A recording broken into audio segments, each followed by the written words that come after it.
Hi, Daddy. How to be more confident? I have an inferiority complex about my height. Not cute. 168 centimeters. Most of the boys around me aren't very tall. Can you give me one mwah and say, well, first of all, Baka, I don't think you really are that short. You're only 5 centimeters under Ike, and you know how much I like him. I'm not sure if you're a guy or a girl, but especially for men, I think a lot of emphasis is placed on men being tall and girls being short. It really bothers me, because there's value out there for everybody, and there's someone out there who will find you attractive no matter what, no matter how tall you are, whether you're tall or short, or whether you want to be tall or short.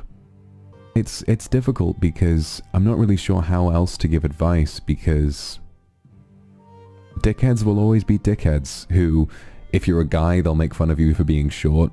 I don't know if this is appropriate, but I see a lot of really vile comments made about short men, and they really get on my fucking nerves, because we've all learned how wrong it is to bully people for things they can't change. I don't know what it takes to be someone who sees short men and doesn't really, I don't know, I'm trying not to get too angry about it, but it really does kind of piss me off when people are led to believe that they have less value because they're small, which isn't true. Or on the opposite end, that people don't have value because they're too tall.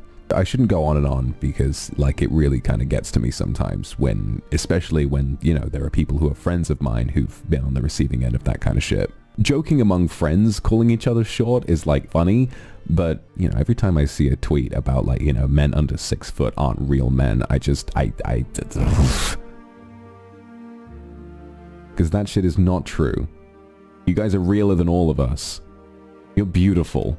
And I wish there was more out there to be supportive of the way that you guys look, because I think that every one of you is deserving of so much love. And I can't stand the fact there's so much random hatred out there for people who don't earn that hatred in any way, for people who are just out here trying to live the best life they can, and who are trying to go out with people and to fall in love in the same way that we all are, to receive so much bullshit because they're under a certain height that you personally think is appropriate. No, that's pretty gross. That's pretty gross. And the same goes for girls who might feel that they're a little bit too tall. Personally, I think tall girls are extremely sexy. Honestly, I'm pretty tall, but I mean, if you're taller than me, chances are I'm just going to be really intimidated and be like, damn, you know, like that's really beautiful as well. I'm not sure what other advice to give other than the people who view you in this way, and the people who view your height as being a rubric by which to measure you, are shallow and not worth your time. Your time is valuable. And your soul is valuable, and your heart is valuable, and giving any one of those things to someone who takes your height and uses it as a means to tell you that you're not worthy of love is a dickhead, and they're not worthy of you. You're worth so much more than them, so don't worry about it, darling, okay? Your height is a part of you, and your height is beautiful. And I'm sure that if I ever had the chance to meet you, I would find you just as beautiful, whether you were 3 feet tall or 10 feet tall, okay? Oh, those eyes. You look so lonely.